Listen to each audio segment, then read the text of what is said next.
मैं इसी क्षण दोनों पक्षों को साक्षी मानकर तुम्हें वो देता हूं जिस पर तुम अपना अधिकार समझते हो, जो निश्चित रूप से तुम्हें वासुदेव में परिवर्तित कर देगा।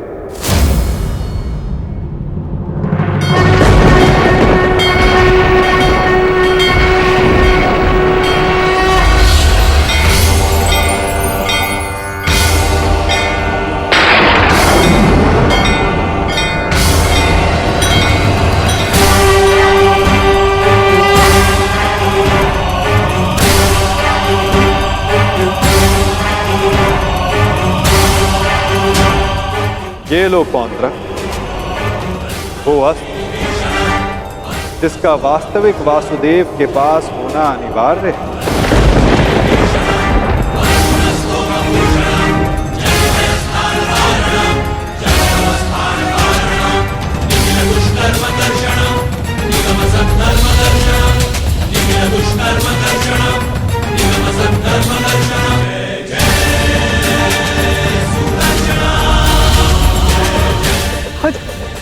आओ शीघ्र आओ।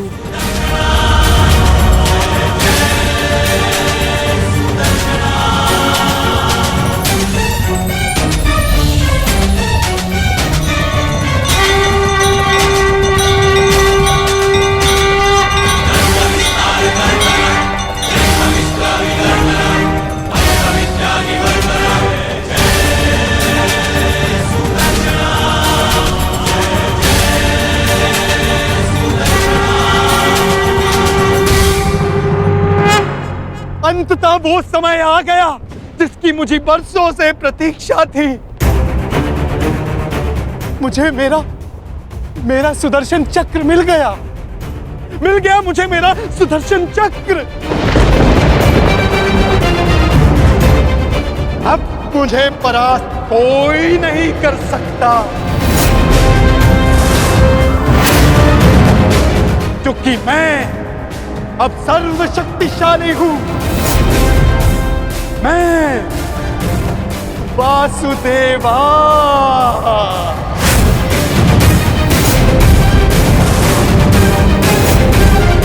सुदर्शन चक्रधारी पौंड्रक वासुदेव।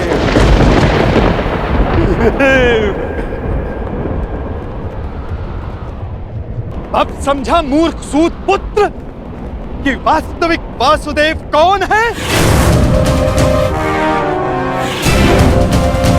तेरे इस छलिए कृष्ण ने भी स्वयं यहां स्वीकारा कि वास्तविक वासुदेव कौन है।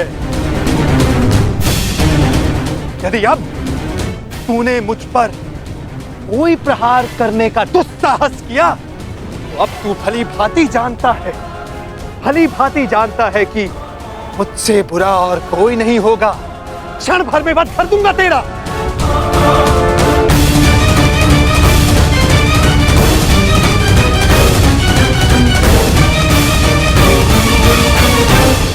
और तुम पांडु पुत्रों, अब तुम देख रहे हो ना कि सुदर्शन चक्र अब किसके हाथों में है? मेरे वास्तविक वासुदेव के हाथों में है ये सुदर्शन चक्र। अब तुम सब मेरी पूजा करो, क्योंकि मैं ही वास्तविक वासुदेव हूं।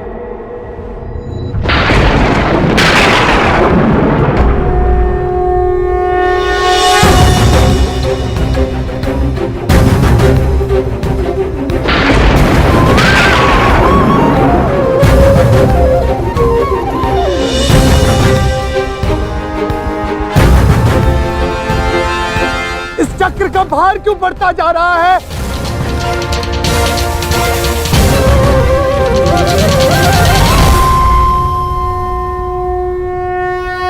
दुर्योधन, ये चक्र भारी होता जा रहा है। ये चक्र मुझे कुचल देगा।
ये क्या किया आपने? बंद कर दिया, छल किया, फिर से छल किया आपने।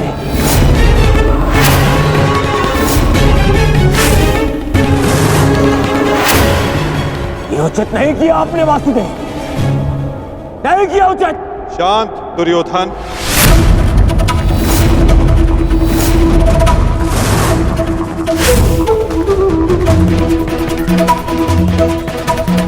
इतना क्रोधित क्यों हो रहे हो गांधारी नंदन? मैंने तो तुम्हारे मित्र को वो दिया जो वो मुझसे मांग रहा था। अब वो उसका भार नहीं सह पाया, ये मेरा दोष नहीं। औंद्रक ने अपनी मृत्यु का आवाहन स्वयं किया था दुर्योधन, और इसके लिए तुम्हें आक्रोश में आने की कोई आवश्यकता नहीं। क्रोध नहीं आएगा, क्रोध आना आवश्यक है। तुम्हें देखकर, इन पांडवों को देखकर, तुम्हारा छल देखकर,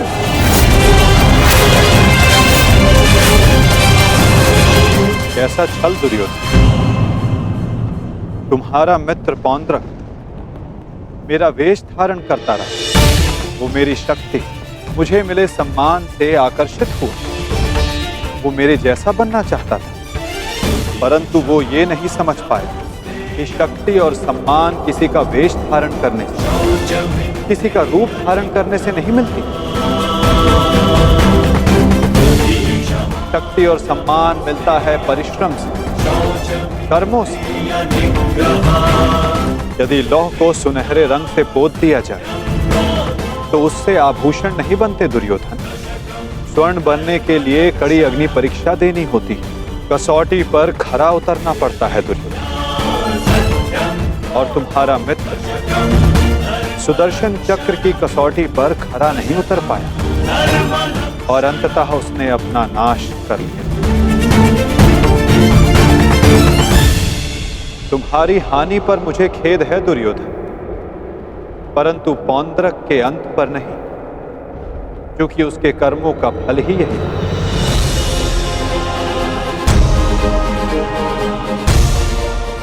अब आज्ञा दे युवराज।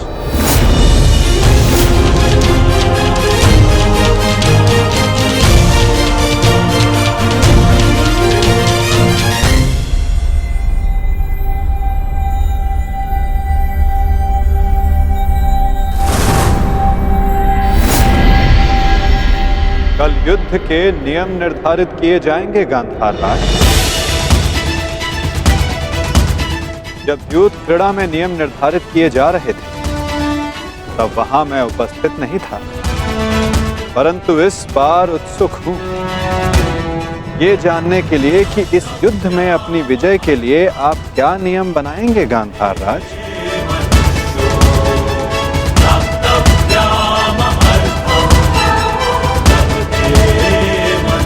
कल के सूर्य उदय की प्रतीक्षा रहेगी मुझे।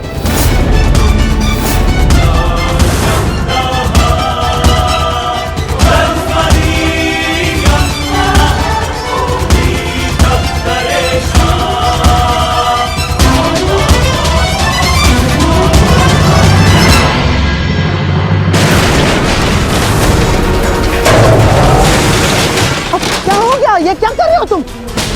हाँ, देखो दुर्योधन, देखो। नहीं दुर्योधन। मैं उस वासुदेव को नहीं छोड़ूंगा।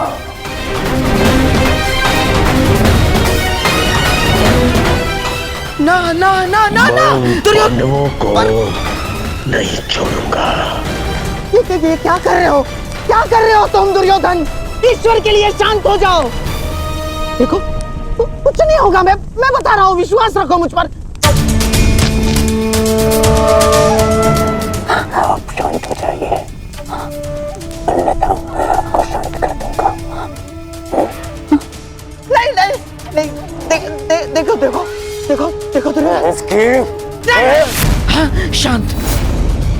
शांत हो जाओ दुर्योधन। देखो तनिक सोचो, पौंड्रक के जाने से हमें कोई हानि नहीं पहुंची है, कोई हानि नहीं पहुंची है दुर्योधन। इस संसार में हर कोई अपना एक प्रयोजन लेकर आता है और पौंड्रक ने भी यही किया। पौंड्रक का केवल एक ही प्रयोजन था कि वो मद्रराज शल्य को भ्रमित कर दे, और पौंड्रक ने अपने जीवन का प्रयोजन सिद्ध कर दिया है दुर्योधन। अब हमारे पास 11 अक्षौहिणी सेना है और पांडवों के पास केवल 7 दुर्योधन, केवल 7। अब ये विलाप का समय नहीं है, उत्सव का समय है, उत्सव का। उत्सव मनाओ। वो तो ठीक है मामाश्री, परंतु मैं उस वासुदेव का कौतुक भुला नहीं पा रहा हूं।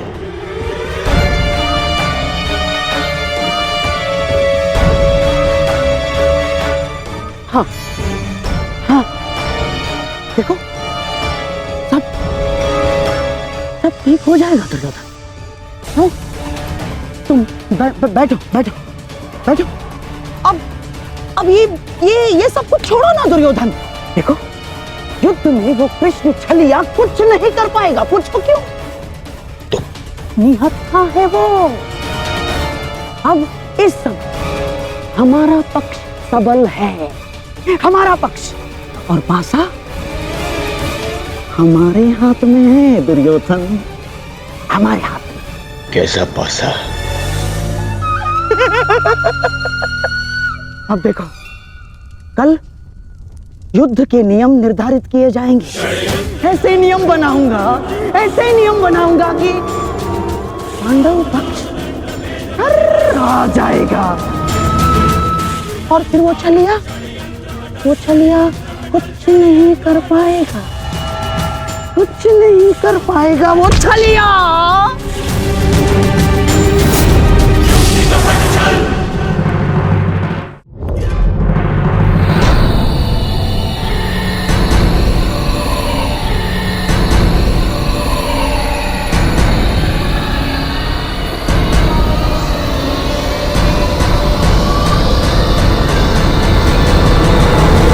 तो सभा में उपस्थित सभी महायोद्धाओं को शकुनी का प्रणिपात स्वीकार हो। जैसे कि हम सब जानते हैं कि हम सभी एक महायुद्ध में भाग लेने जा रहे हैं, परंतु बड़े खेद के साथ एक बात सूचित करना चाहूंगा इस सभा में। जैसे कि हम अर्थात कौरवों पर हमेशा से सदा से लांछन लगते आ रहे हैं, आरोप लगते आ रहे हैं कि हम छल करते हैं, हम कुचक्र करते हैं, हम षड्यंत्र रचते हैं, है ना वासुदेव? चाहे वो युद्ध हो या द्यूत। इसीलिए आपके मन से वो भ्रम निकालने के लिए इस खुली सभा का आवाहन किया गया है। तो वासुदेव, क्या आपकी अनुमति है? एक चतुर गुरु जब गुरुकुल से कुछ समय के लिए बाहर जाए तो वो आश्रम के सबसे योग्य शिष्य को उसका उत्तरदायित्व कभी नहीं देता।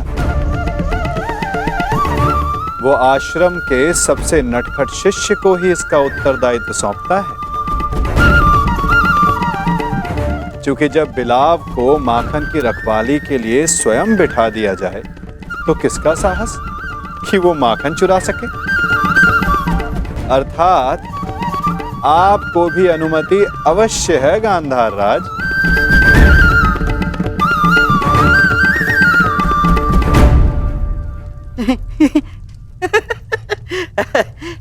वासुदेव, आपका विनोद समझने में मैं असक्षम हूं। मेरे कहने का आशय मात्र केवल इतना है गांधार राज कि मैं आपके वचनों से सहमत हूं। यद्यपि युद्ध सीमा बढ़ाने या सीमा पर अतिक्रमण रोकने के लिए होता है, तो युद्ध के नियम और सीमा निश्चित कर लेना आवश्यक है। क्योंकि यही नियम, यही सीमाएं इस युद्ध को धर्म युद्ध बनाएगी। तो ये बात आप सरल मार्ग से भी बता सकते थे वासुदेव। यदि आपका भाषण समाप्त हो गया तो हम युद्ध के नियमों पर चर्चा करें। वैसे भी हमारे और आपके पक्ष की सेना के अंतर को देखते हुए यह युद्ध केवल औपचारिकता मात्र रह गया है।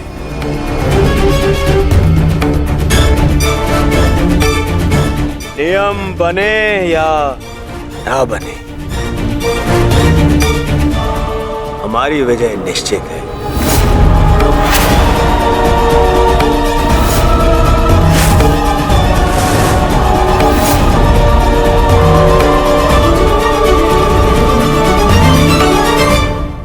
नियम बने या ना बने, हमारी विजय निश्चित है। इस आत्मविश्वास का कोई एक कारण तो बताओ।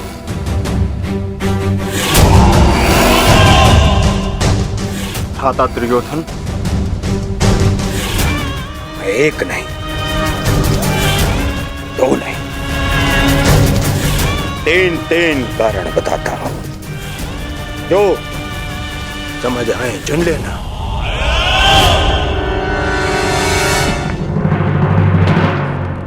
पहला कारण,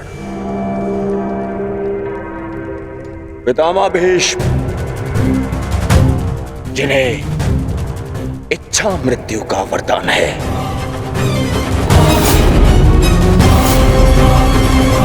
दूसरा कारण,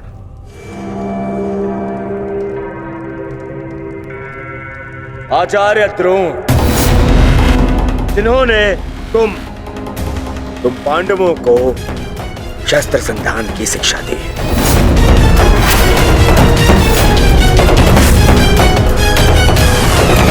क्या इनके धनुष को काट सकने का समर्थ है तुम में से किसी के पास भी?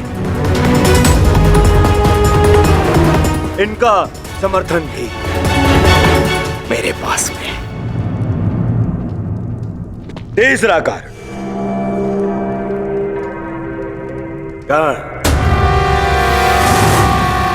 ब्रह्मास्त्र, ब्रह्मांडास्त्र और ब्रह्मशिरास्त्र जैसे अस्त्रों से सज्जित है मेरा मित्र कर्ण,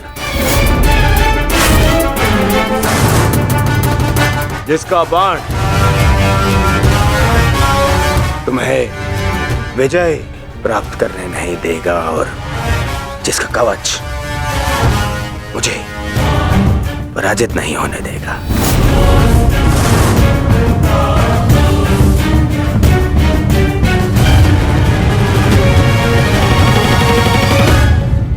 इसके अतिरिक्त मामा शकुनी जिनकी कूटनीति का तोड़ तुम में से किसी के पास नहीं है। हाँ? मामा श्री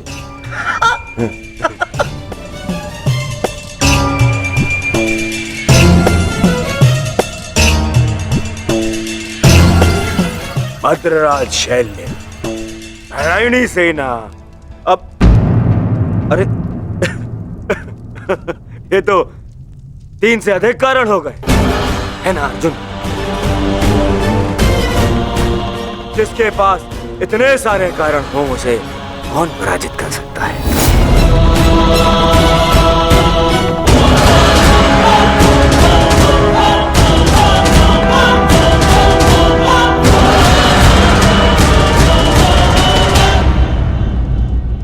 विजय और पराजय का निर्णय तो युद्ध के अंतिम दिन होगा हस्तिनापुर युवराज। नियम तो केवल युद्ध का मार्गदर्शन करते हैं। अंत में कौन कितनी सीमा में रहता है और किसे सीमा तोड़ने का दंड मिलेगा, ये तो समय ही बताएगा।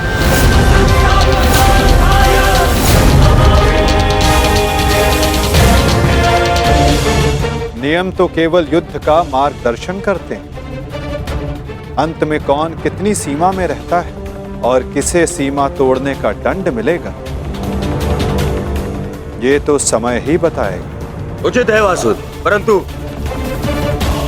मैंने जो कारण गिनवाए, क्या उसका उत्तर किसी के पास है? अर्जुन, भीम, युधिष्ठिर, किसी के पास उत्तर नहीं है। उत्तर मेरे पास है दुर्योधन।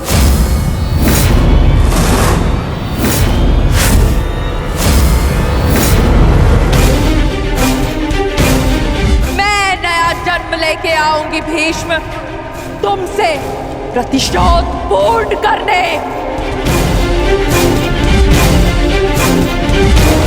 देवी अंबा,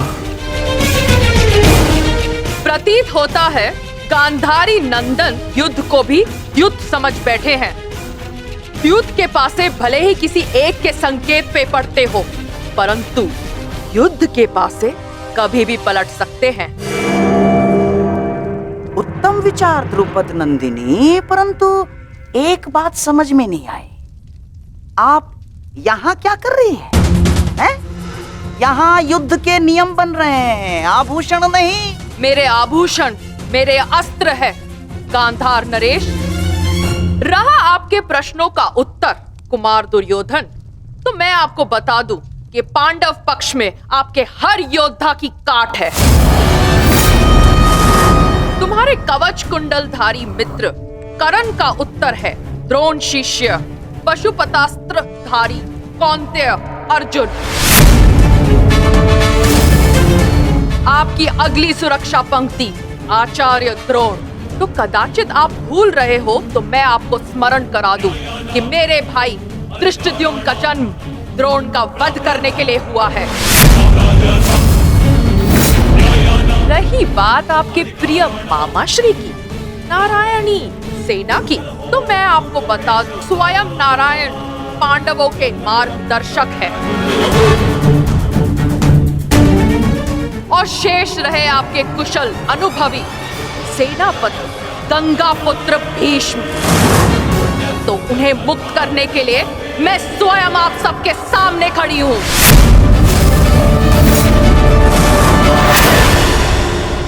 महाबली भीष्म को संसार भीषण से भीषण अपनी प्रतिज्ञा से जानते हैं, तो उन्हें यह प्रतिज्ञा भी निभानी होगी कि वो मेरे सामने शस्त्र नहीं उठाएंगे। तो कौरव दल स्वागत कीजिए पांडव पक्ष के सेनापति वीरांगना शिखंडिनी का। अद्भुत पांचाल कुमारी, अद्भुत। परंतु यह समय युद्ध की ललकार देने का नहीं है। यहाँ हम युद्ध के नियम निर्धारित करने के लिए बैठे हुए हैं, इसीलिए आप अपना स्थान ग्रहण करें। तो अब बिना किसी विलंब के युद्ध के नियम निर्धारित करने के लिए चर्चा की जाए। जैसे कि कुरुकुल की रीति रही है कि सदैव सबको समान अवसर दिया जाए, इसीलिए युद्ध के नियम निर्धारित करने के लिए भी हम कौरवों की तरफ से सभी उपस्थित महायोद्धाओं को नियमों का सुझाव देने का समान अवसर दिया जाएगा।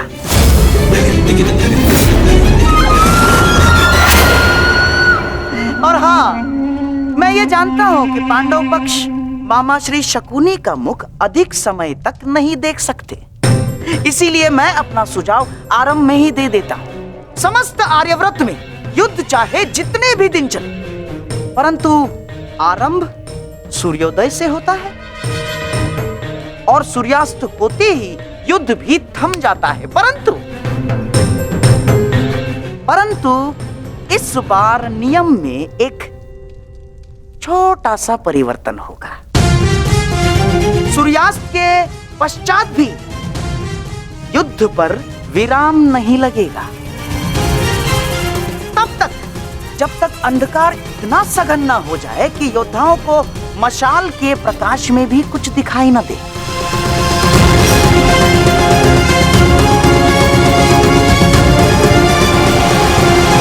स्वीकार है, परंतु स्मरण रहे मामाश्री, यह नियम सब पर प्रभावी होगा। जब तक अंधकार में मैं देखने में असक्षम न हो जाऊं, मैं प्रहार करता रहूंगा। और स्मरण तो आपको है कि अंधकार में भी अर्जुन अपने लक्ष्य से कभी नहीं चूकता। मेरा भी एक सुझाव है। युद्ध में घायल या लड़ने में असमर्थ या निरस्त्र हुए योद्धा पर विपक्षी प्रहार नहीं करेगा। अति उत्तम मित्र, हमें स्वीकार है। अद्भुत अंगराज, आपका न्याय दर्शन तो सराहनीय है। हमें आपका ये नियम स्वीकार है। समान पद वाले योद्धा समान पद के योद्धाओं से द्वंद्व करेंगे। रथी रथी से द्वंद्व करेंगे, महारथी महारथी से द्वंद्व करेंगे, अश्वरोही से अश्वरोही द्वंद्व करेंगे और गजरोही से गजरोही द्वंद्व करेंगे। एक योद्धा केवल एक योद्धा से युद्ध करेगा। गुट बनाकर कोई भी किसी एक पर आक्रमण नहीं करेगा। किसी के पीठ पीछे कोई प्रहार नहीं करेगा।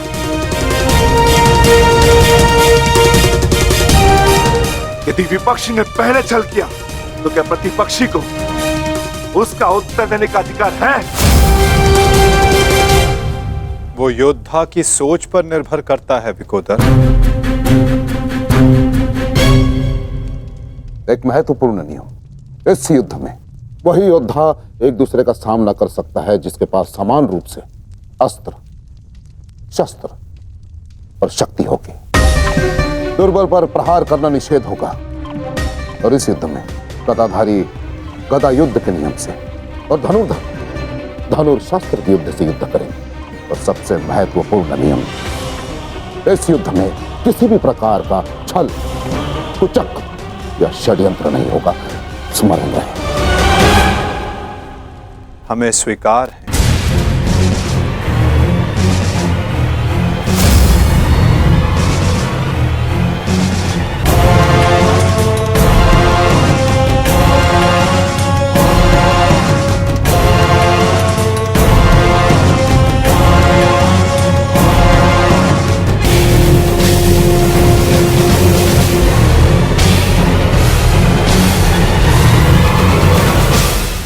युद्ध के सारे नियम निर्धारित हो चुके हैं, परंतु अभी भी पांडव पक्ष से मुझे एक छोटी सी समस्या है।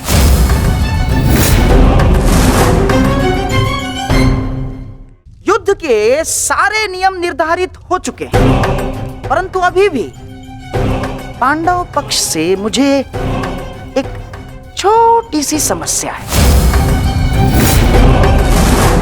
कैसी समस्या गंधार राज?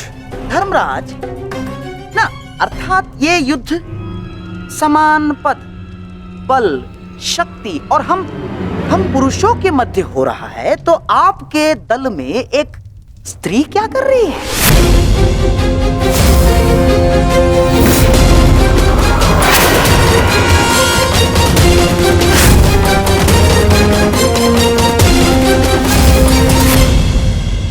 ना, पुरुषों के युद्ध में एक स्त्री का भाग लेना युद्ध के नियमों के विपरीत है धर्मराज। ये नियम आप जैसे द्रुत पुरुषों ने बनाए हैं, जो स्त्री को तुच्छ मानते हैं, केवल वस्तु मानते हैं।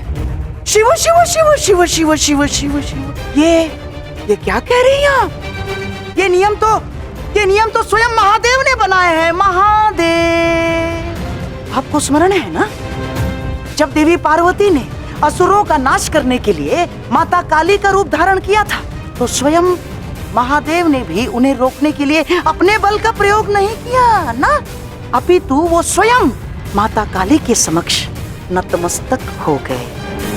जब स्वयं ईश्वर इस नियम का पालन कर सकते हैं, तो हम तो केवल साधारण मनुष्य हैं। कोई भी पुरुष योद्धा एक स्त्री पर आक्रमण नहीं करेगा।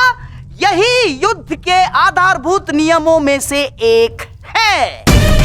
और यदि ऐसे में यानी एक स्त्री को पांडव दल का सेनापति पद दिया जाता है, तो कौरव, बेचारे कौरव तो बिना युद्ध लड़े ही हार जाएंगे। क्या ये अधर्म नहीं है? बताइए। अपने सेनापति के प्राण बचाने के लिए और कोई मार्ग नहीं सूझा आप लोगों को? योद्धा सिर्फ योद्धा होता है, स्त्री या पुरुष नहीं। स्मरण है माँ पार्वती, जिन्होंने काली का रूप धारण करके कितने असुरों का वध किया था। हम असुर नहीं है, हम साधारण मनुष्य हैं, मनुष्य, सभ्य मनुष्य। और सभ्य मनुष्य नियमों का पालन करता है। आप सेनापति पद छोड़ दे, यही धर्म है, क्यों धर्मराज?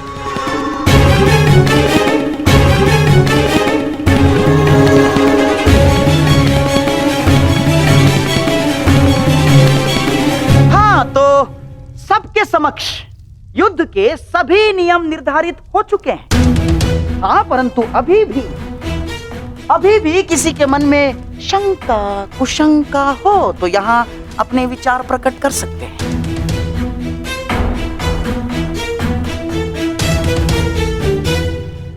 नहीं गांधार राज, इस सभा में बनाए सभी नियम और उपनियम हमें स्वीकार है।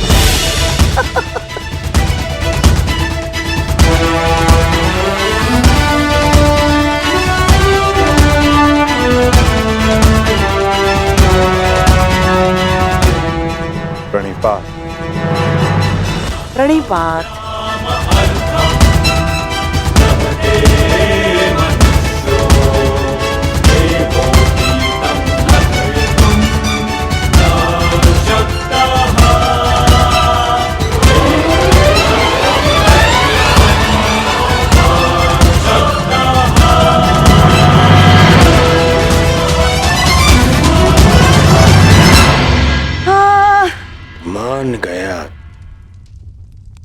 मान गया क्या रणनीति थी मामाश्री।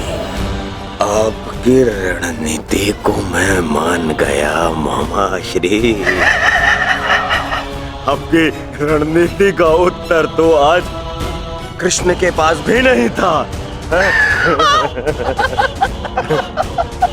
पूरी युद्ध की व्यूरचना ही बदल दी आपने साधु। साधु! परंतु सुनो, अब ये साधुवाद देने में समय व्यर्थ ना करो दुर्योधन। हमें केवल ये युद्ध आरंभ ही नहीं करना है, अपितु इस युद्ध को जीतना भी है। और युद्ध में विजय प्राप्त करने के लिए अनुकूल परिस्थितियां बनानी पड़ती हैं।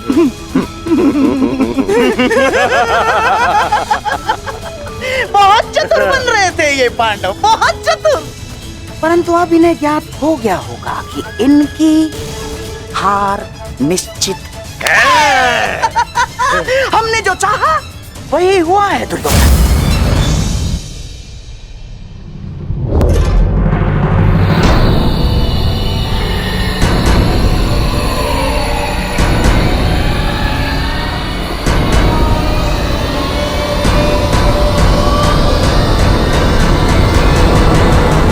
आधी ना अपनी कायरता गंगा पुत्र। फिर से मौन रहकर तुमने अपने इच्छा मृत्यु के वरदान को लंबा कर दिया। फिर से अपनी दृष्टि झुकाकर तुम्हें लगता है कि तुमने अंबा के प्रतिशोध को झुका दिया।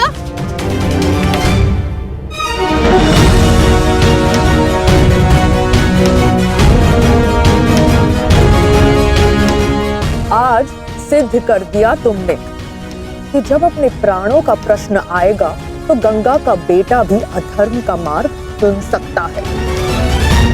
ये आशा तो माँ गंगा को भी आपसे ना होगी। ना मैंने नियम बनाए हैं, ना मैं कायर हूं और ना ही अधर्म के मार्ग पर। मैंने तुम्हें वचन दिया था अम्बा देवी कि जिस समय मेरे जीवन का कोई उद्देश्य शेष नहीं रहेगा, मैं तुम्हें वो शक्ति प्रदान करूंगा कि तुम मेरे इस जीवन का अंत कर सको। अब वो समय आ गया है। तुम्हें कदाचित विश्वास न हो, परंतु मुझे आशा है कि कुरुक्षेत्र में तुम मुझे मेरे भार से मुक्ति दिला दो वरदान से मुक्ति जो मेरे लिए श्राप बन गया है, उस मौन से मुक्ति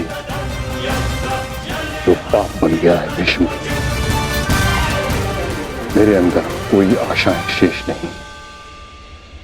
यदि शेष है तो केवल इस युद्ध का शाप। आपको इतना व्यथित देखकर बड़ी शांति मिली गंगा पुत्र। दाचित, आपको अब अनुभव हो गया है कि कैसा प्रतीत होता है जब मनुष्य के जीवन में कोई आशा, कोई उत्साह न रहे। स्मरण है भीष्म, यही मेरे जीवन के साथ किया आपने। एक वचन के लिए मेरा पूरा जीवन भस्म कर दिया। परंतु एक बात स्मरण रखना, इतनी सरलता से मैं अपने शत्रु को मुक्त नहीं होने दूंगी। मेरी प्रतीक्षा करोगे तुम गंगा पुत्र कि मैं कब तुम्हें मुक्त करूं। हर पल एक जन्म के समान होगा और प्रतीक्षा का आरंभ होता है अब।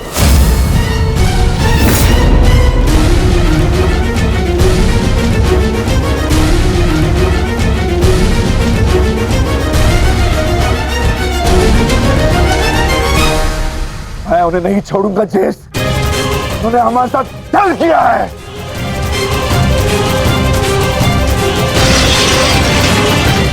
दादा भीम, शांत हो जाइए। ठहरो भीम, ये मेरा आदेश है।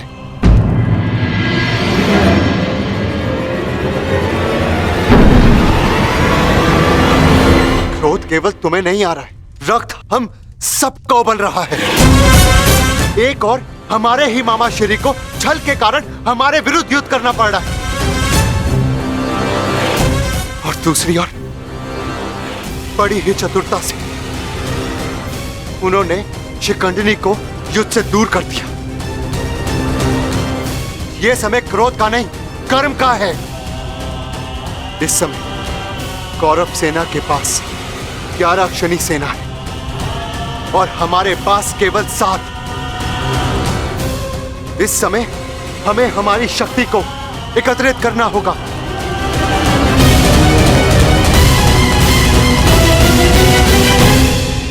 वासुदेव, क्या हम कभी भी कौरवों से न्याय की आशा नहीं रख सकते? गांधार राज और दुर्योधन से तो हम न्याय की आशा नहीं रख सकते, परंतु अंगराज कर्ण से, दानवीर कर्ण से आशा अवश्य की जा सकती है।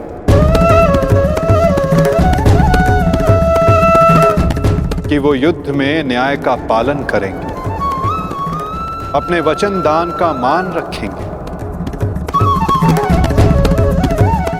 हम सब ने देखा कि अंगराज ने कौरवों के पक्ष में होते हुए युद्ध के लिए कैसे न्याय संगत नियम बनाए। परंतु वासुदेव, वो दुर्योधन के विरुद्ध कभी नहीं जाएगा, और उस दुर्योधन से मुझे न्याय की कोई आशा नहीं। कायरों की भांति हमारी सैन्य शक्ति को छिन्न भिन्न करने लगा है। ज्येष्ठ, बहुत हो गई सभा, बहुत बनकर नियम, अब बस। अब समय आ गया है उस दुर्योधन को उचित उत्तर देने का। ठहरो भीम,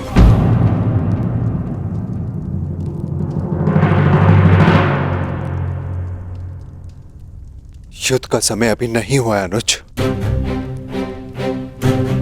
ज्येष्ठ, मैं तो केवल आपकी आज्ञा का पालन करने जा रहा हूं। आपने तो कहा था ना कि समय अपनी शक्ति एकत्रित करने का है, तो बस मैं वही करने जा रहा हूं। मैं अपने पूरे परिवार को इस महायुद्ध में सम्मिलित करने जा रहा हूं। मैं अपने पुत्र महाकाय घटोत्कच और उसके साथ ही राक्षसों, वीरों को अपनी सेना में सम्मिलित करने जा रहा हूं।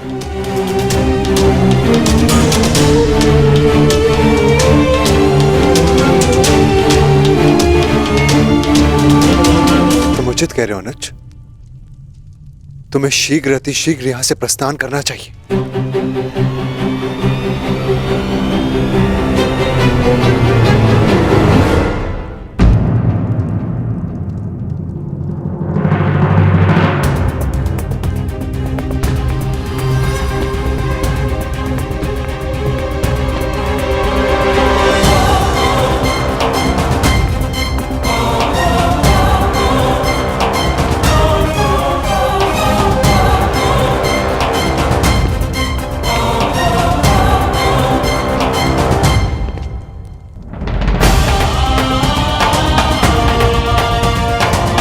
मुझे आज्ञा दीजिए ज्येष्ठ,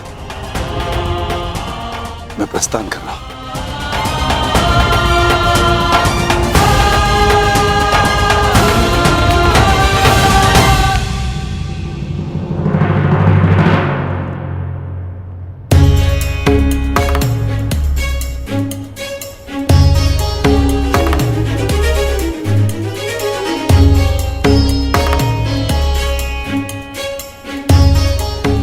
प्रणिपात वासुदेव, मैं अपने पुत्र को लेने जा रहा हूं, आशीष दीजिए।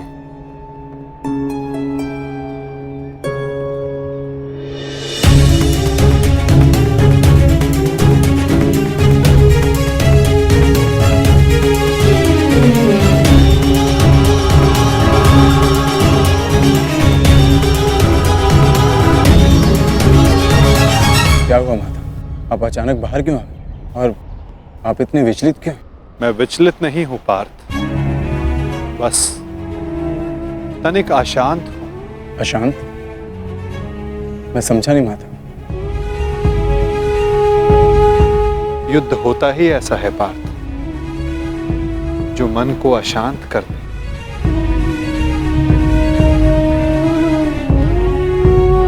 समय एक बहती धारा के समान होता है पार्थ।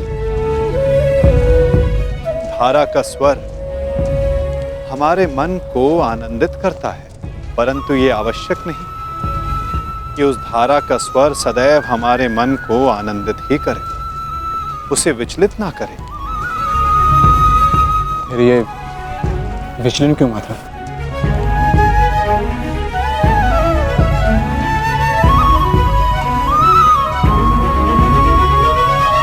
अन्न, सागर में जब तरंग उठती है तो वो उत्साह से भरी होती है पार्थ, और जब वही तरंग गिरकर अपना अस्तित्व खो बैठती है तब मन विचलित हो जाता है कि कदाचित वो तरंग और ऊंचा जा सकती थी, कदाचित उसका प्रारब्ध कुछ और हो सकता था। परंतु तरंग का प्रारब्ध ही उठना और गिर जाना है माता, है ना? तो फिर इसमें अशांत और विचलित होने की क्या बात है? तुमने सही कहा पार्थ, मुझे विचलित नहीं होना चाहिए, परंतु तुम बताओ कि तुम्हारा मन इतना अशांत क्यों है, इतना विचलित क्यों है? ऐसा कौन सा भाव है जो तुम्हें कष्ट दे रहा है? बोलो पार्थ। दानवीर कर्ण से आशा अवश्य की जा सकती है कि वो युद्ध में नियमों का पालन अवश्य करेंगे।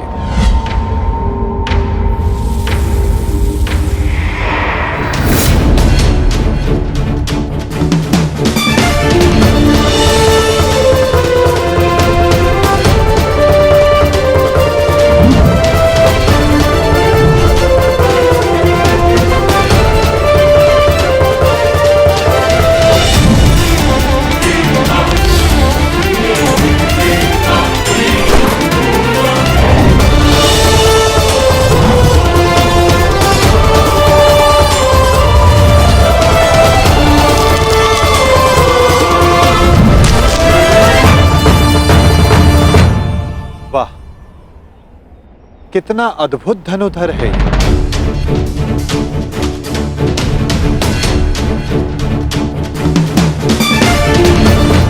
वासुदेव आप? प्रणिपात। ये मेरा सौभाग्य है कि मैं आपसे टकराया।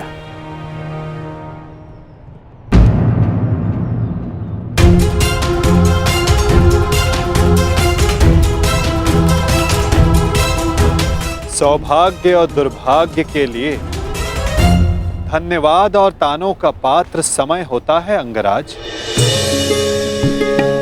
मनुष्य नहीं। उचित परिस्थिति में उचित समय पर उचित मनुष्य से मिल जाना सौभाग्य होता है और अनुचित परिस्थिति में उचित मनुष्य से मिलना दुर्भाग्य होता है कर्ण। आपका टकराना तो उचित ही होता है वासुदेव, इसलिए यह सौभाग्य होता है। आज्ञा दीजिए। प्रणिपात।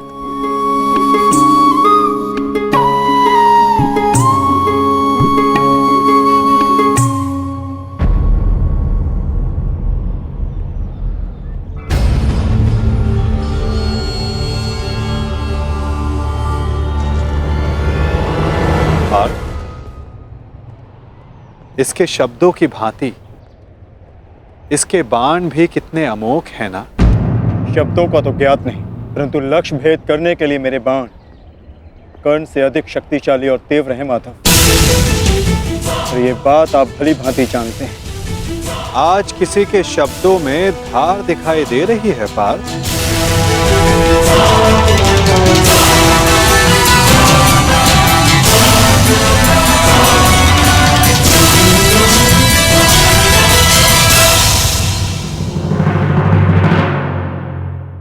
पार्थ, इसके शब्दों की भांति इसके बाण भी कितने अमोघ हैं ना। शब्दों का तो ज्ञात नहीं, परंतु लक्ष्य भेद करने के लिए मेरे बाण कर्ण से अधिक शक्तिशाली और तीव्र हैं माधव। और ये बात आप भली भांति जानते हैं। आज किसी के शब्दों में धार दिखाई दे रही है पार्थ।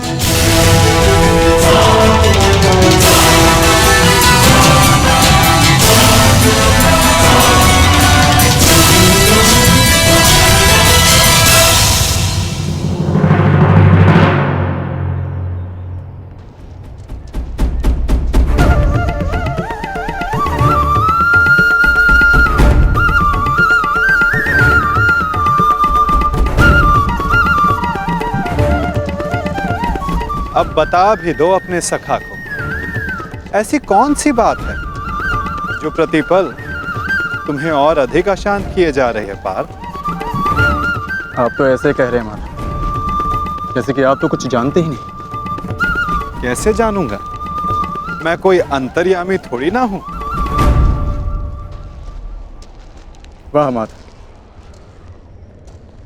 जो संसार में कोई नहीं देख सकता उसे आप देख लेते हैं। जो सबके समक्ष है उससे अनजान होने का अभिनय करते हैं।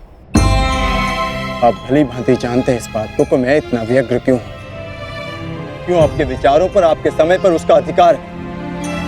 क्यों माधव, क्यों?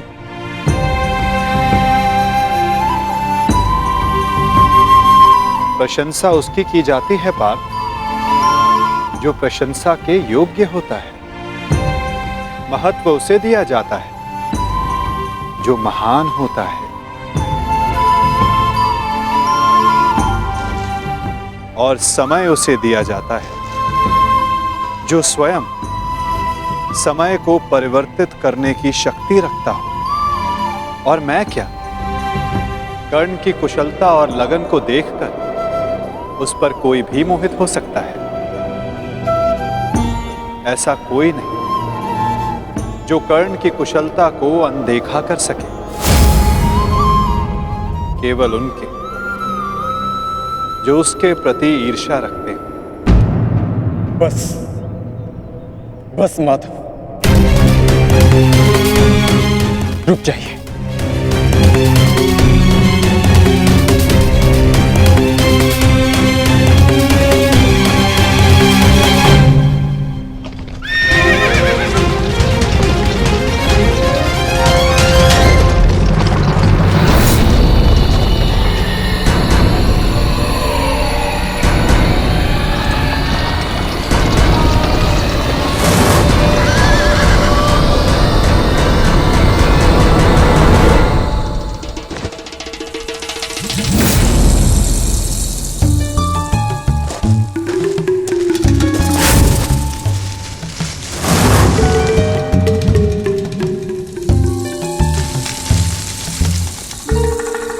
कौन है वहां? कौन है जो मेरा पीछा कर रहा है? यदि साहस है तो सामने आ। आपको लगता है कि मुझे कर्ण से ईर्ष्या है, परंतु मुझे कर्ण से ईर्ष्या क्यों होगी माता? मैं भी मानता हूँ कि वो एक महान धनुर्धारी है और इस बात का मैं सम्मान भी करता हूँ, इसलिए उसके साथ अपना अधूरा द्वंद पूर्ण करना चाहता हूँ। परंतु माता, आप कैसे भूल सकते हैं वो अर्जुन ही था जिसने विराट युद्ध में कर्ण को पराजित किया था। वो अर्जुन ही था जिसने कर्ण के रहते हुए पांचाली के स्वयंवर को विजित किया था। मैं स्वीकार करता हूं कि कर्ण एक महान योद्धा है, धनुर्धारी, परंतु मुझे आज तक उसमें कोई अद्भुत बात नहीं दिखी। परंतु आज एक विचित्र बात का भान अवश्य हुआ है कि आपके हृदय में अर्जुन से अधिक कर्ण बसता है।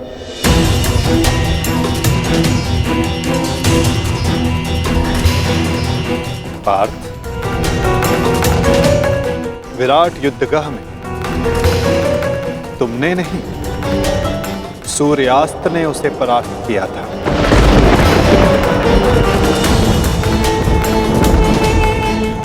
पांचाली के स्वयंवर एक सूत के प्रति क्षत्रियों के दीर्घाह ने जीता।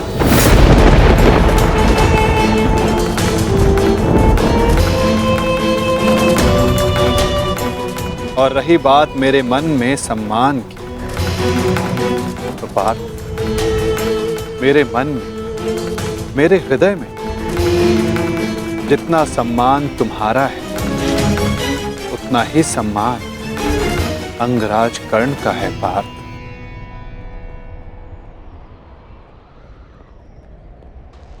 जलधारा की शक्ति का अनुमान उसकी सतह को देखकर नहीं लगाया जा सकता। पार्थ, जलधारा की शक्ति उसके भीतर छिपे उथल तरंगों में होता है। पार्थ, जिसका अनुमान समय आने पर सबको हो जाता है। सत्य सदैव वो नहीं होता पार्थ जो सबको दिखाई देता है। सत्य वो भी होता है जो हमारी दृष्टि देख नहीं सकती।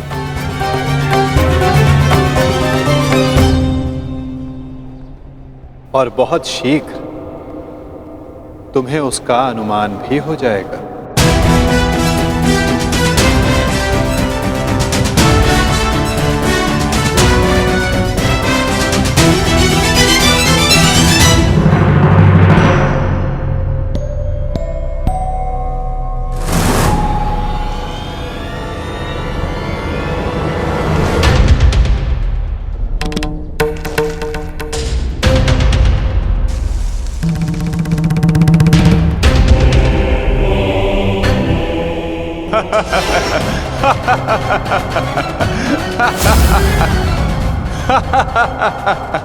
कौन हो तुम?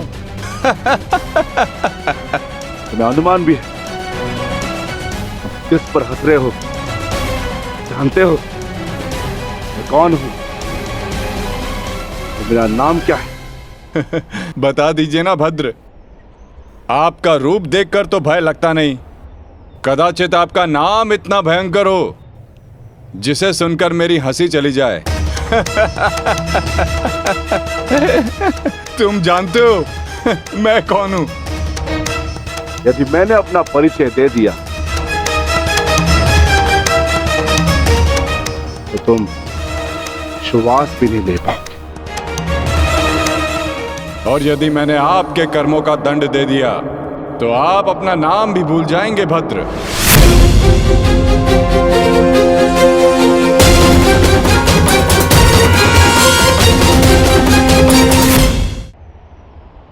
और यदि मैंने आपके कर्मों का दंड दे दिया तो आप अपना नाम भी भूल जाएंगे भद्र। जिस भांति आप पौधों और वनस्पति को अपने पांव तले कुचलते चले जा रहे हैं, स्पष्ट है कि निसर्ग के प्रति आपको कोई सम्मान नहीं है। वन से ऐसा व्यवहार केवल दो ही जंतु कर सकते हैं, एक जो मूर्ख हो और दूसरा कोई वानर हो। इसीलिए सोच रहा हूं कि आप कोई मूर्ख है या फिर कोई वानर। मूर्ख, तुम्हें तुम्हारी मृत्यु क्या खींच लाई।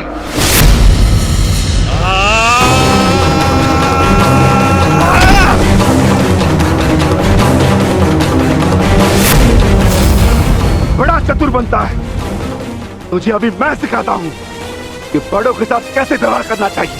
कुछ भी सीखने के लिए मैं सदा प्रस्तुत हूं भद्र, आगे बढ़िए।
तुम साधारण मनुष्य नहीं हो सकते। कौन हो? कौन हो तुम?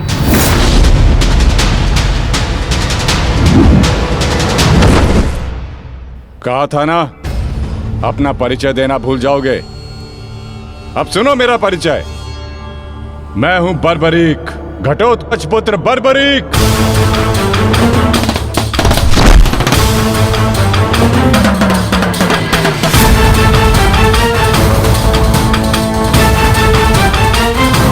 बालक, अपना परिचय देने से पूर्व मेरा नाम तो जान लेते।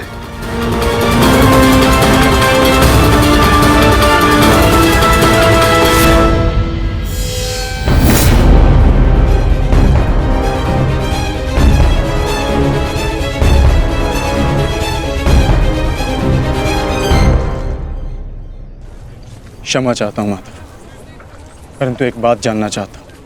ऐसा क्या है उस कर्ण में जो वो कर सकता है और वही सब उससे अधिक कुशलता से मैं कर सकता हूं? अवश्य पार्थ, अवश्य तुम कर सकते हो,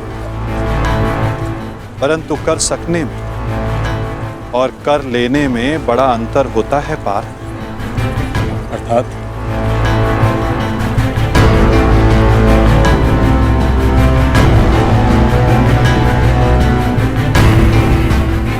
शब्द और अर्थ के फेर में मत पड़ो पार्थ, उससे कोई लाभ नहीं होता। नहीं माता, लाभ है। बहुत गुणगान सुन लिया कर्ण का। आज तक मैंने आपकी हर बात आंख मूंद कर मानी है, परंतु आज मुझे साक्ष्य चाहिए, प्रमाण चाहिए कि कर्ण श्रेष्ठ क्यों है। तुम्हें पूर्ण विश्वास है पार्थ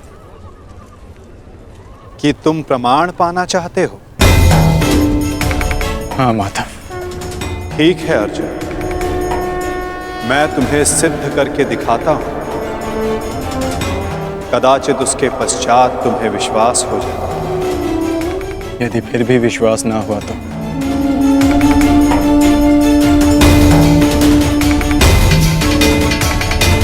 मैं वचन देता हूं पार्थ, कर्ण की प्रशंसा तो दूर, तुम्हारे समक्ष उसका नाम तक नहीं लूंगा।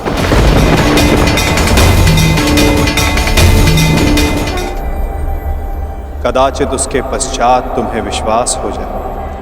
यदि फिर भी विश्वास ना हुआ तो मैं वचन देता हूं पार्थ, कर्ण की प्रशंसा तो दूर, तुम्हारे समक्ष उसका नाम तक नहीं लूंगा। मैं परीक्षा के लिए तैयार हूं।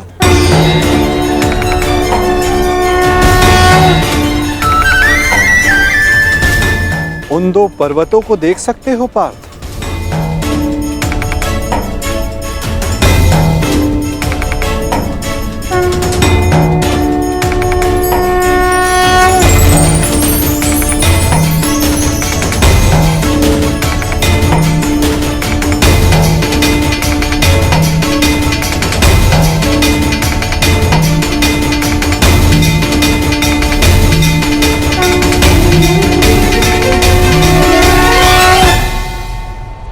स्वर्ण पर्वत?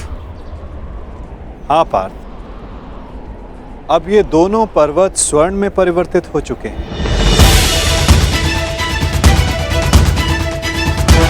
अति सुंदर। स्वर्ण वो वस्तु होती है पार्थ जिसे हर कोई अर्जित करना चाहता है। और अब मैं ये कहता हूं कि इन दोनों स्वर्ण पर्वतों पर तुम्हारा अधिकार है। और मैं ये चाहता हूं कि इन दोनों स्वर्ण पर्वतों को समान मात्रा में बांटकर इन ग्राम वासियों में दान कर दो। परंतु पार्थ, एक बात का स्मरण रखना, इन पर्वतों का सारा स्वर्ण दान करना होगा। स्वीकार है तुम्हें?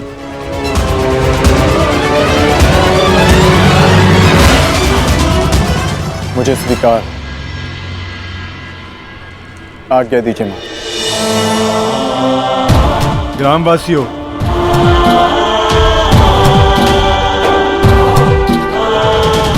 मैं पांडु पुत्र अर्जुन ये घोषणा करता हूं,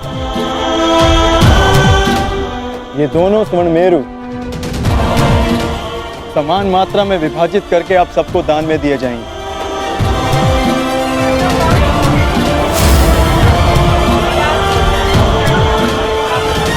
इसलिए आप एक पंक्ति में खड़े हो जाएं और अपना अपना भाग लेकर आगे जाएं। और विश्वास रखिए, सबको समान मात्रा में स्वर्ण मिलेगा। पांडु पुत्र अर्जुन के, पांडु पुत्र अर्जुन के, पांडु पुत्र अर्जुन के, पांडु पुत्र अर्जुन के।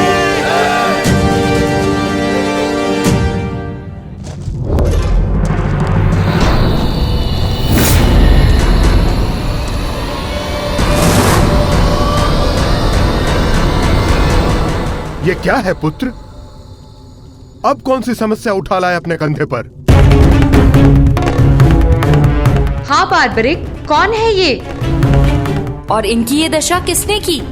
चिंता ना करो माता, ये केवल मूर्छित ही हुए हैं। परंतु कैसे? बस ये मुझे चुनौती देने की भूल कर बैठे। मुख से तो ये मूर्ख नहीं लगते, पर कार्य मूर्खों वाला कर बैठे।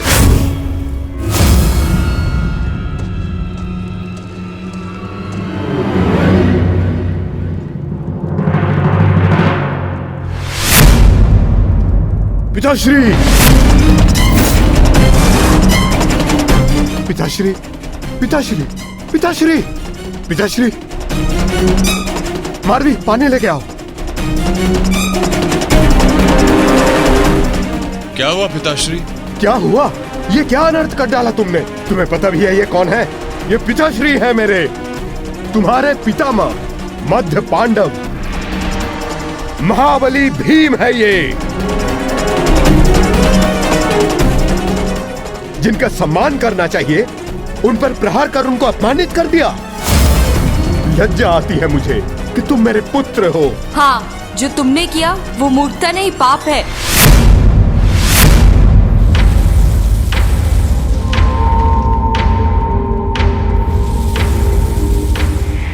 रुको,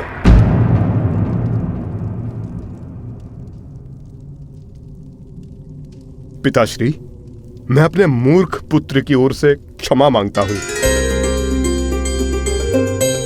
क्या ये मेरा पौत्र है? पाणिपात पितामह, अपनी उद्दंडता पर मैं लज्जित हूं।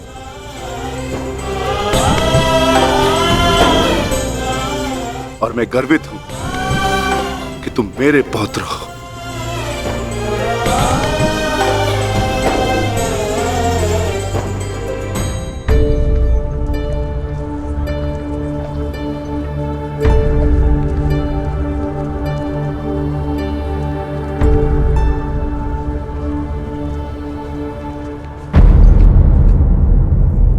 जिस भीम को जरासंध भी परास्त नहीं कर पाया, उसे धूल चटाकर बार्बरिक ने यह सिद्ध कर दिया वो कुशल योद्धा है। मैं बहुत प्रसन्न हूं ये जानकर कि तुम्हारी धमनियों में मेरा रक्त बह रहा है। जीते रहो पुत्र। आज बहुत समय के पश्चात तुमसे द्वंद्व करके मुझे बहुत आनंद आ गया। परंतु पिताश्री, आपके यहां आने का प्रयोजन क्या था? प्रयोजन है पुत्र, और वो प्रयोजन तुम्हें और बार्बरिक को सिद्ध करना होगा। आदेश दीजिए पिताश्री।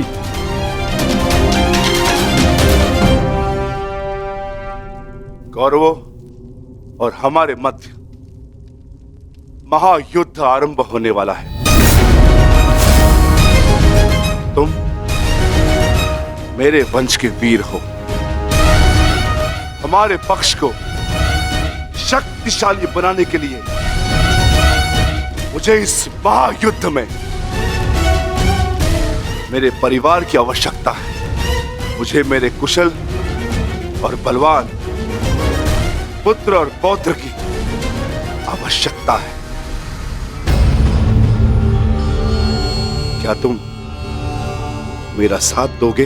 हम आपके आदेश के अनुपालन के लिए प्रस्तुत हैं पितामह। इस युद्ध में आपके लिए प्राण देना हमारे लिए गर्व की बात होगी। मेरा परिवार मेरे साथ है तो इस महायुद्ध में हमारी विजय निश्चित है।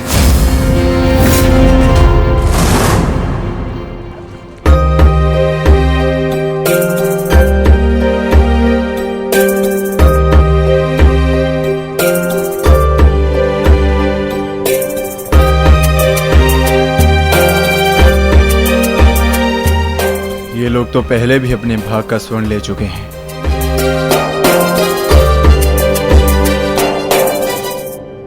ये लीजिए माते। पुत्र, ये युद्ध संसार के इतिहास का सबसे भीषण युद्ध है। क्या तुम्हें भय नहीं लग रहा? माते, क्या आपको अपने पुत्र पर विश्वास नहीं है? मैं एक योद्धा हूँ और मेरा जन्म एक दैत्य परिवार में हुआ है। युद्ध से भयभीत होना न एक योद्धा का धर्म है और न ही दैत्य का गुण। आपके पुत्र का कौशल युद्ध में निसंदेह महत्वपूर्ण साबित होगा।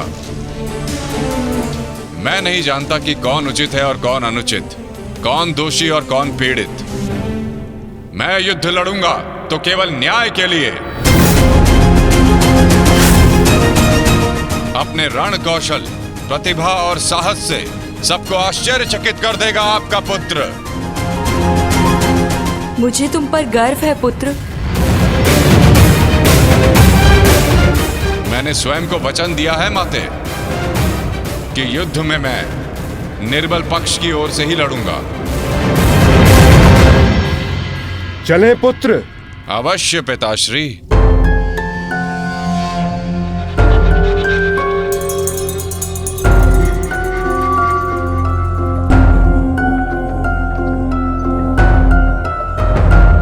रुक जाइए, थोड़ा विश्राम करते हैं। कुछ समय पश्चात पुनः प्रारंभ करेंगे।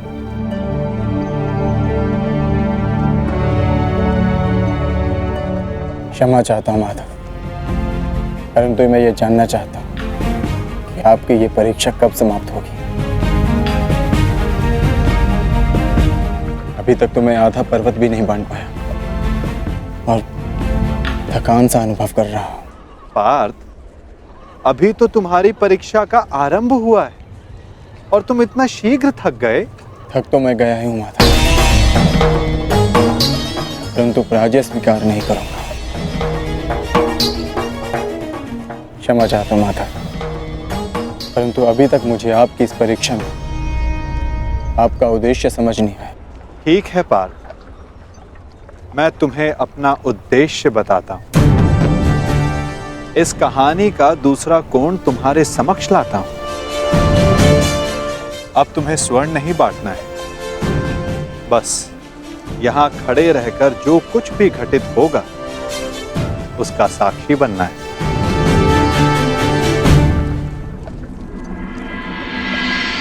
दिव्य दृष्टि से बाण शक्ति से जीते ये सारा रण, शांत चित्त धरे आत्मबल भरे जीते हर बाधा गण। सूर्य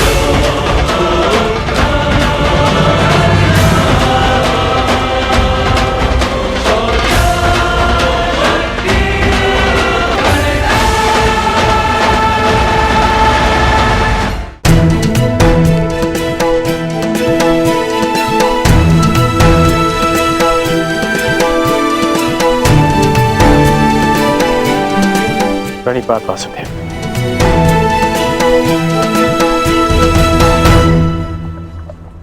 आदेश कीजिए कि कैसे आपने मुझे स्मरण किया। मित्र, एक महत्वपूर्ण कार्य के लिए तुम्हारी सहायता चाहिए मुझे। बड़े समय से इस कार्य को पूर्ण कैसे करूं, उसके विषय में सोच रहा था, तो तुम्हारा स्मरण हुआ है। और मुझे पूर्ण विश्वास है कि तुम्हारे अतिरिक्त इस कार्य को और अधिक उत्कृष्टता से कोई नहीं कर सकता। ये मेरा सौभाग्य है कि आपने मुझे अपना मंतव्य पूर्ण करने के लिए योग्य समझा। वो तो स्वर्ण पर्वत देख सकते हो मित्र।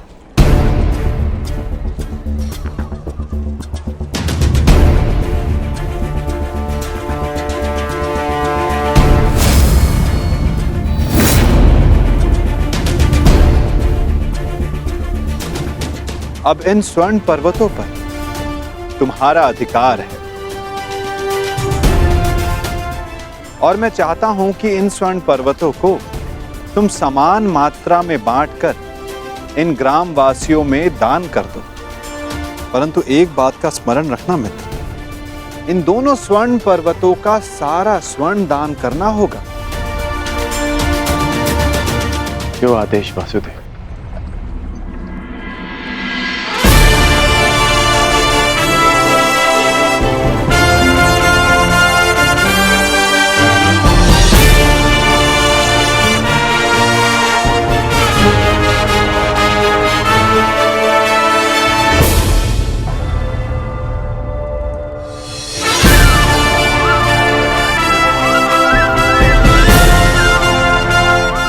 मैं सभी ग्रामवासियों से निवेदन करता हूं कि ये दोनों स्वर्ण पर्वत अब आपके अधीन है।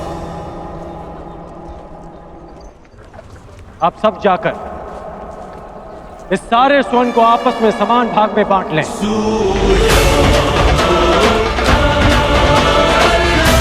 जाइए।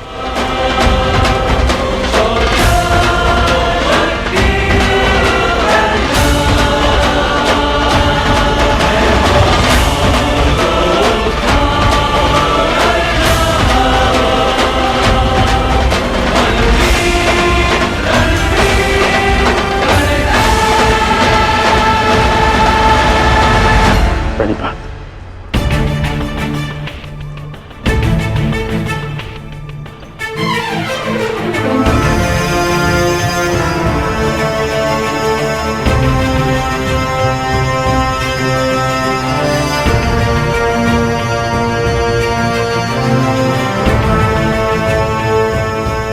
तुम्हें ये स्वर्ण इन ग्राम वासियों में बांटना था, परंतु तुम भी इन ग्राम वासियों की भांति ही स्वर्ण के प्रति आकर्षित हुए। कदाचित तुम स्वर्ण को ऐश्वर्य और सम्मान प्राप्त करने की वस्तु समझते हो। तुमने अपने अनुमान से इस स्वर्ण को इन लोगों में दान किया, परंतु तुम्हें इसका ज्ञात नहीं था कि किसको कितनी आवश्यकता है। और कर्ण के मन में इस स्वर्ण को लेकर कोई आकर्षण, कोई लालच नहीं था पार्थ। और ये सब ग्रामवासियों में दान करके वो वापस लौट गया। पार्थ, जिस पर दान करने का उत्तरदायित्व हो, उसके मन में वस्तु के प्रति लोभ नहीं होना चाहिए।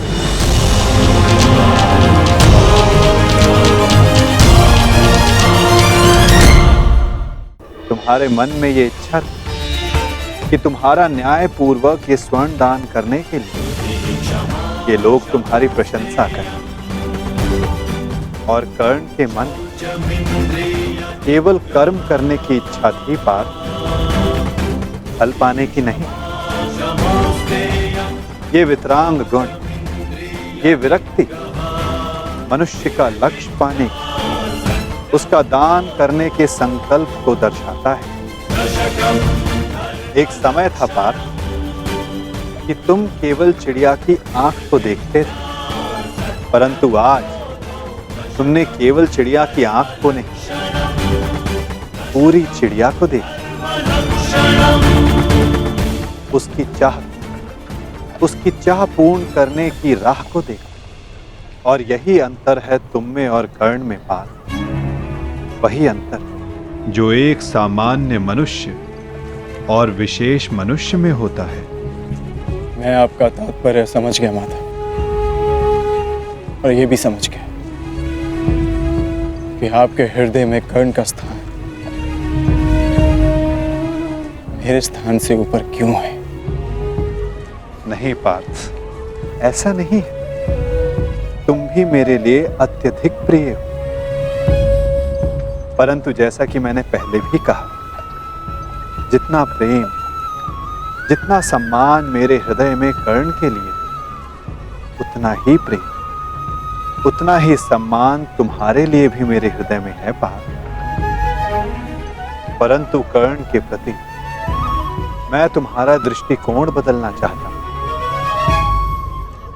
जिस प्रकार, जिस दृष्टि से मैं कर्ण को देखता हूं, उसी दृष्टि से तुम्हें भी दिखलाना चाहता हूं पार्थ। मैं तुम्हें केवल ये बताना चाहता था पार्थ कि क्यों कर्ण को दानवीर कर्ण के नाम से जाना जाता है। मैं समझ गया माता,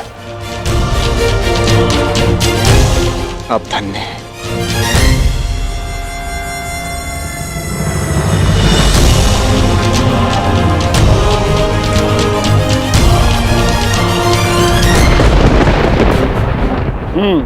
बड़ा दानवीर है ये कर्ण वासुदेव।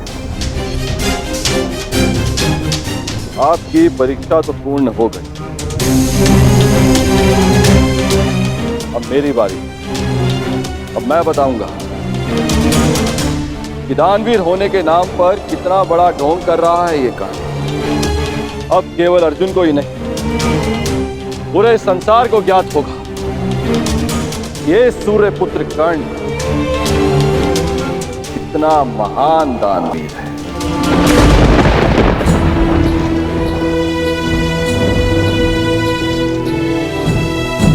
मित्र,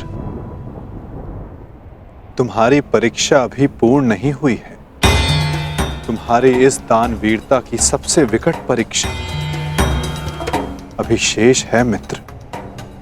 और उस परीक्षा में सफल होने के लिए तुम्हें बहुत बड़ा मूल्य चुकाना होगा। तुम्हारी उस परीक्षा के समक्ष मेरी ये परीक्षा मानो बालकों का खेल सिद्ध होगी मित्र। सावधान रहना। आप जानते नहीं कि आज मैं कितना प्रसन्न हूं कि आपको मेरी चिंता है, कि मैं आपके मन में बसता हूं। अब मुझे और कुछ नहीं चाहिए। अब यदि मैं अपने प्राणों को भी दान में दे दूं, तब भी सदा मैं धनी रहूंगा।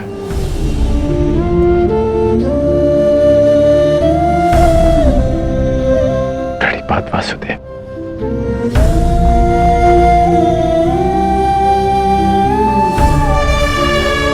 सूर्य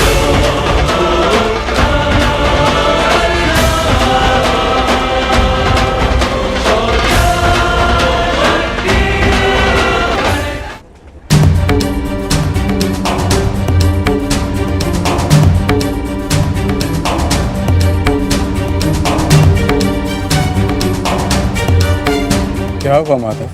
कुछ हुआ नहीं पार्थ, परंतु शीघ्र ही होने वाला है।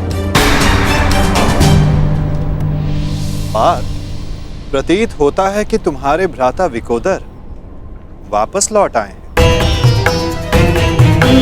जाओ, जाकर अपने अग्रज का स्वागत करो। जाओ पार्थ। आप नहीं आएंगे माधव?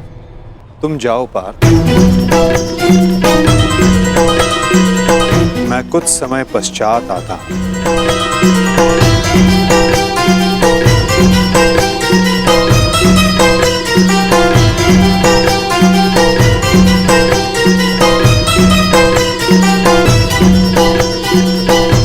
मुझे क्षमा कर देना वीर बर्बरीक। बस करो नकुल, मुझे कुछ नहीं हुआ है। कुछ नहीं हुआ? राधा भीम, आप अपनी दशा देख रहे हैं? किसने किया ये सब? बस एक बार उसका नाम बता दीजिए, जीवित नहीं छोड़ूंगा उसे। मैंने।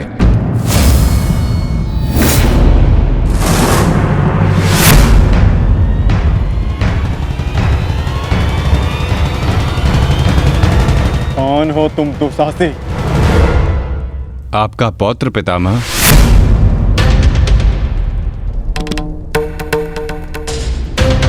घटोत्कच पुत्र बर्बरीक हूं मैं।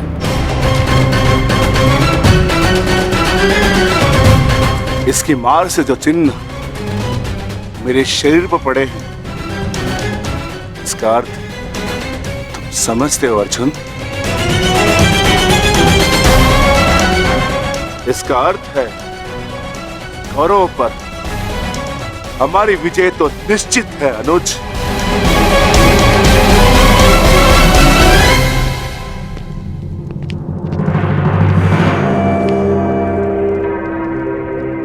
बार्बरिक बल और युद्ध कौशल दोनों में सर्वश्रेष्ठ है। इस महायुद्ध में इसका सामना कोई नहीं कर पाएगा और मुझे विश्वास है कि बार्बरिक अकेला ही इस महायुद्ध को समाप्त करने में सक्षम है। तो ये तो बहुत प्रसन्नता की बात हुई।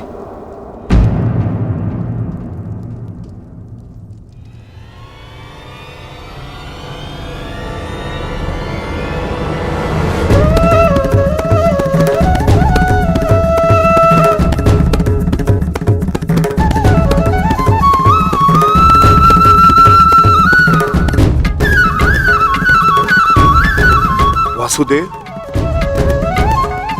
ये मेरा पौत्र बार्बरिक है।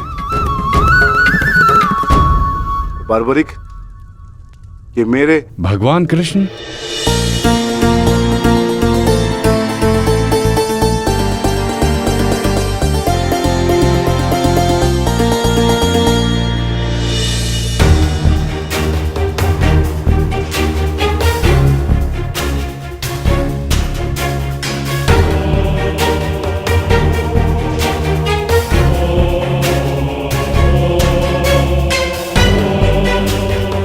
बचपन से आपकी कथाएं सुनकर ही बड़ा हुआ हूं प्रभु।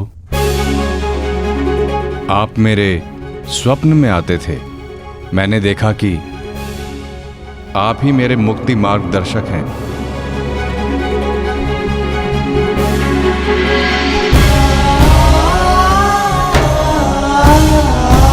आप ही मुझे मेरे परम लक्ष्य तक पहुंचाएंगे ना प्रभु?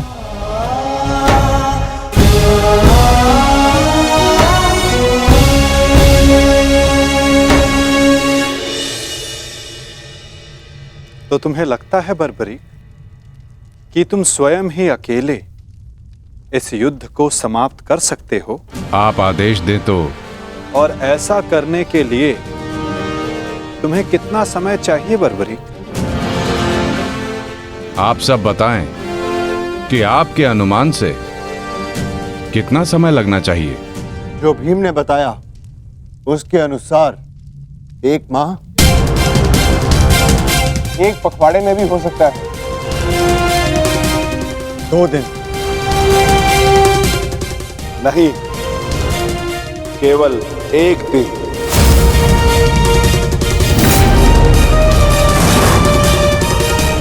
बताओ बात बड़ी। सही उत्तर क्या है? किसी का नहीं काकाश्री।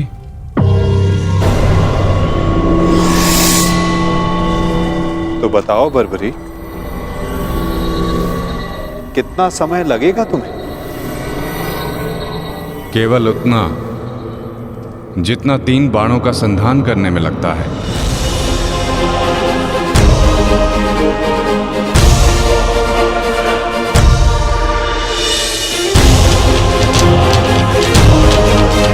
इन 3 बाणों की सहायता से मैं इस युद्ध को 3 पल में समाप्त कर सकता हूं।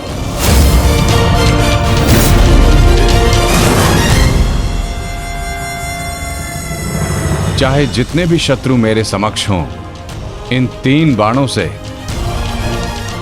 मैं सभी का नाश कर सकता हूं।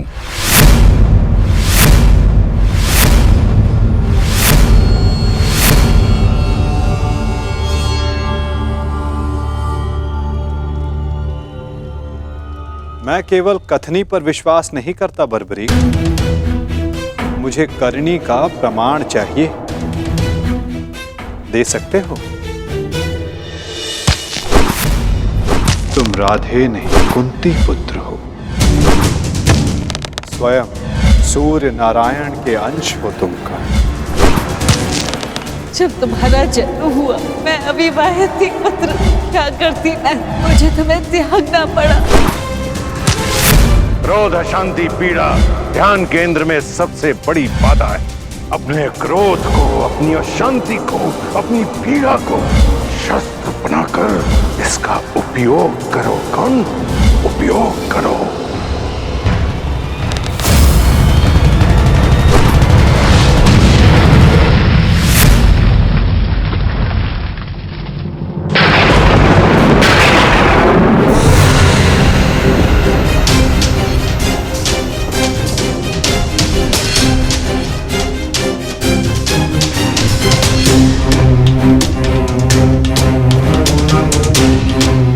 मैं इंद्र हूं, देवराज इंद्र।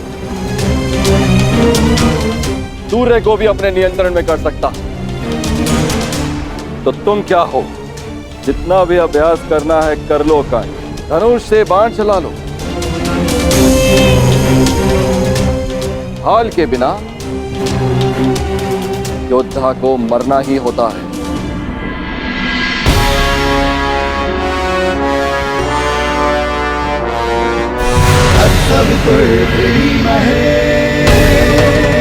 ये आपकी भूल है इंद्रदेव।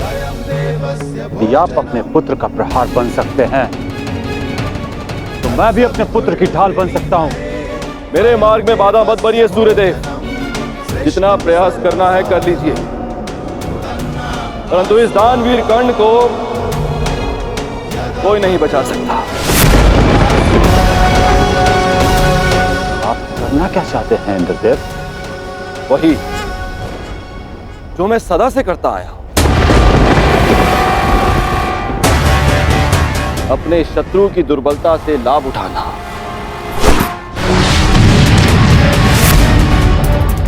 मैंने सुना है कि सूर्य उदय के समय यदि कर्ण से कोई दान मांगे तो वो अस्वीकार नहीं करता,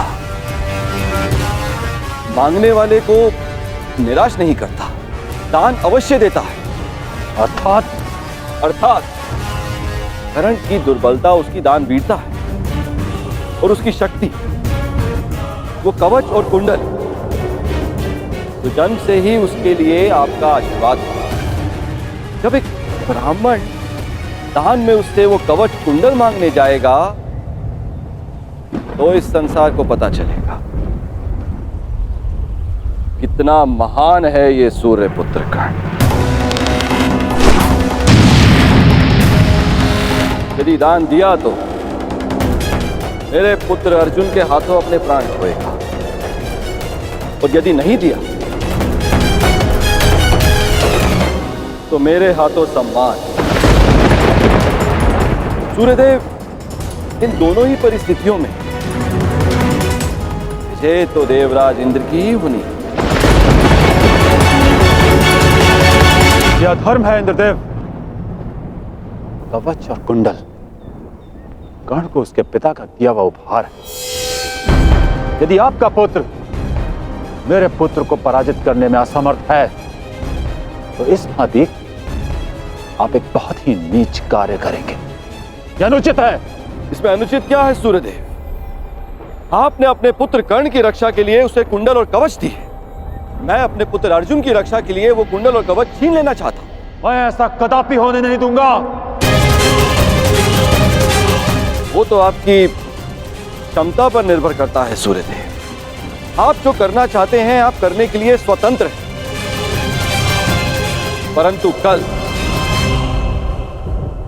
या तो आपका मान रहेगा या आपके पुत्र को आपका दिया हुआ उपहार।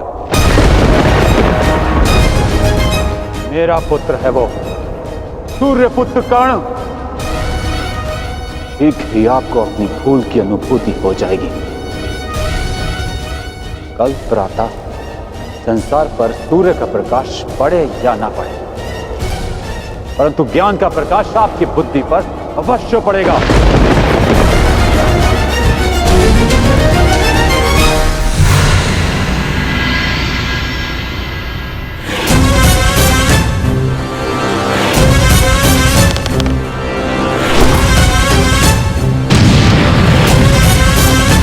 किसी कर्ण ने कहा था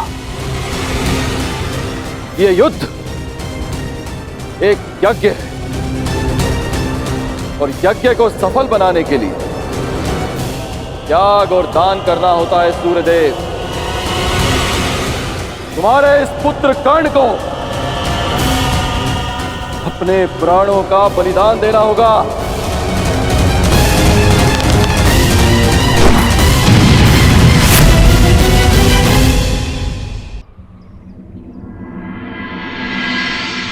मुझे ये बाण मेरी आराध्य देवी ने दिए हैं प्रभु। इन बाणों के लक्ष्य पर जो शत्रु होगा उन सभी का नाश हो जाएगा प्रभु। परंतु इतने भीषण युद्ध में तुम अपने शत्रुओं को पहचानोगे कैसे बारबरीक? सभी शत्रुओं पर लक्ष्य साधना इतना सरल कार्य नहीं। यदि तुमने अपने इन बाणों का संधान किया तो तुम्हारे मित्र भी मारे जा सकते हैं, और वो निरपराध भी जो इस युद्ध में भाग नहीं ले रहे। इसलिए मुझे ये 3 बाण दिए गए हैं प्रभु। मेरे पहले बाण में भरी लाल भस्म मेरे सभी मित्रों और सहयोगियों को चिन्हित करेगी। मेरा दूसरा बाण उन सभी को चिन्हित करेगा जो इस युद्ध में भाग नहीं ले रहे या निष्पक्ष हैं।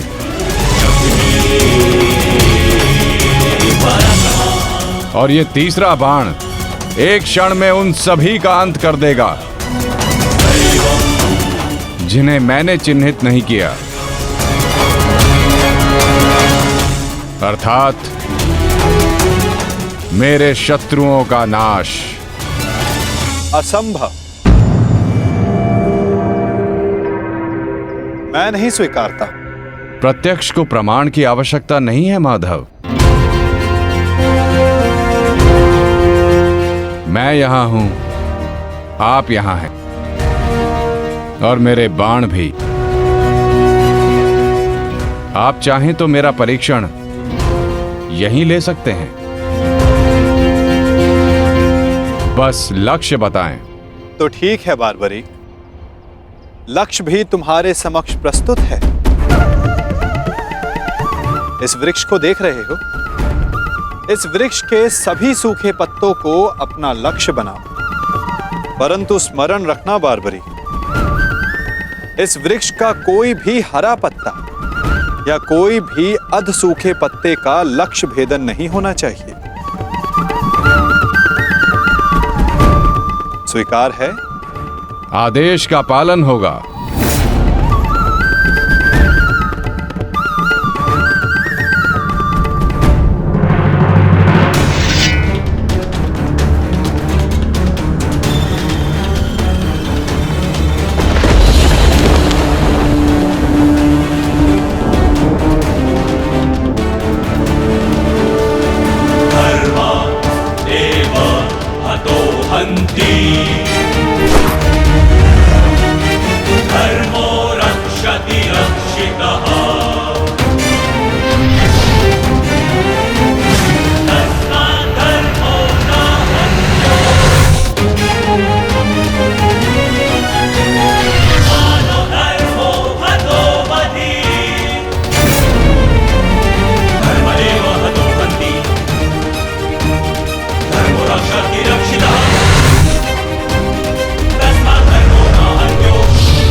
सभी अनचिन्हित पत्रों का लक्ष्य भेद हो।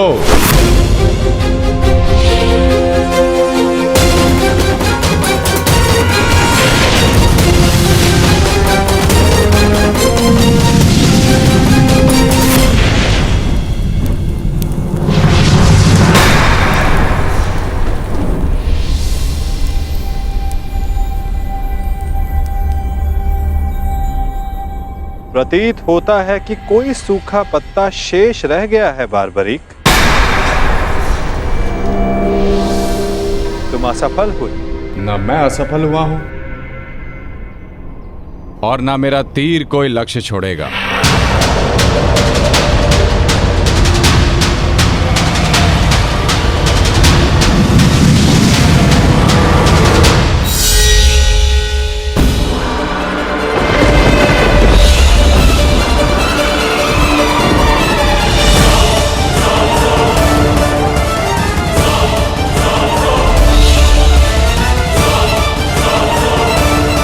आपके चरण मेरे बाण के लक्ष्य के मध्य में आ रहे हैं प्रभु।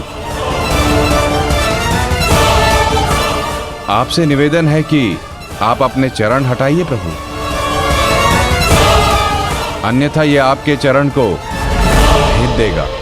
तो क्या ये बाण अपना लक्ष्य भेदने के लिए मेरे पांव पर आघात कर सकता है? जी प्रभु, शीघ्र अपने चरण हटाइए।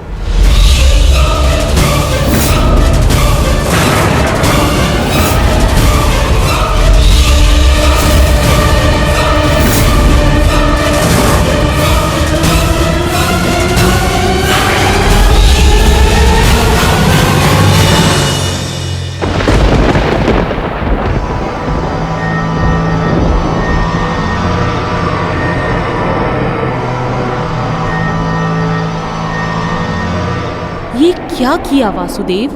मेरा वरदान था कि ये बाण कभी लक्ष्य चूकेंगे नहीं। मैं वासुदेव आपके वरदान का मान अवश्य रखूंगा।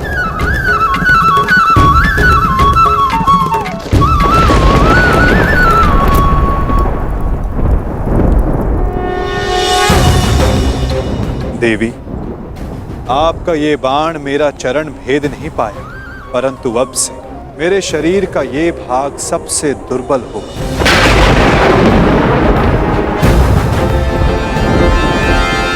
और अब कोई भी बाण मेरे इस स्मरण स्थल को भेद पाएगा। ये मेरा वचन है देवी, और यही मेरे इस देह को त्यागने का कारण बनेगा।